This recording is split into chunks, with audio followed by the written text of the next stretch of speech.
Olá, colegas, meu nome é Rafael Maffini, falamos hoje do nosso tema 6, nosso derradeiro tema do módulo sobre os aspectos relativos à vida funcional dos servidores públicos. Eu gostaria de fazer algumas considerações muito rápidas a respeito de aspectos que são aspectos previdenciários dos servidores públicos.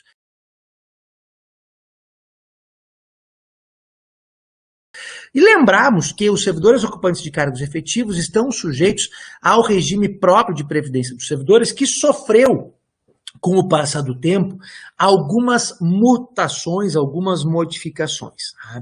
Lembro que quando a Constituição Federal foi promulgada em 88, sequer contributivo o regime era, ou seja, não era obrigatório que o regime fosse custeado pelos próprios servidores, o que no plano federal só é alterado em 93.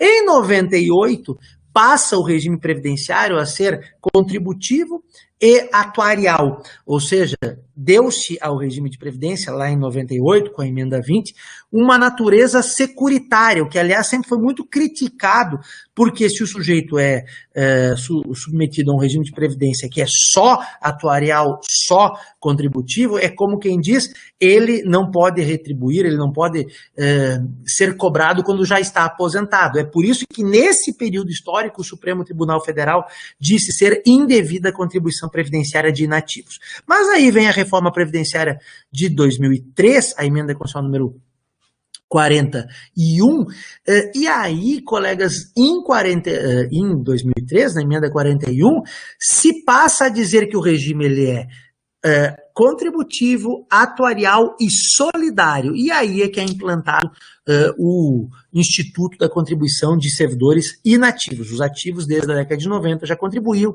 os inativos também. O que significa dizer ser solidário? Significa dizer que o regime ele é um regime que precisa da sustentação de todos os seus integrantes. Então, eu, ainda que já tenha sido aposentado, eu, de alguma forma, vou, por assim dizer, precisar continuar contribuindo para o custeio do regime.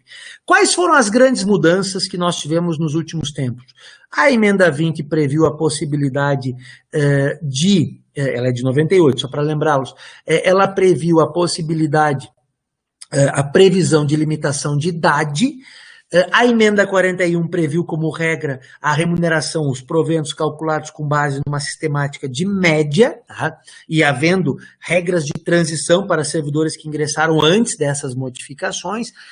Nós sabemos que o regime de previdência complementar foi implantado só muito tempo depois pela Lei 12.618, isso já no início da década de 2010.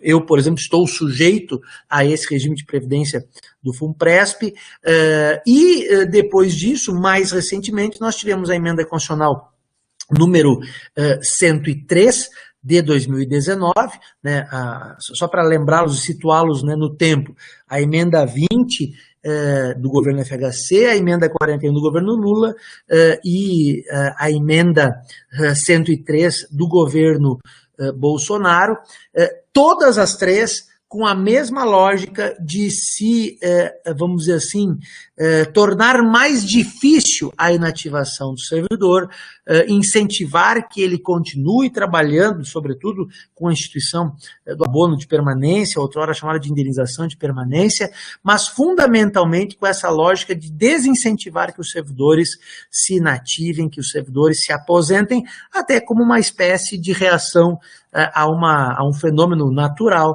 da elevação da expectativa de vida das pessoas. Então, essas são as linhas gerais sobre aspectos previdenciários, sem entrar no detalhamento de quais são essas regras de transição.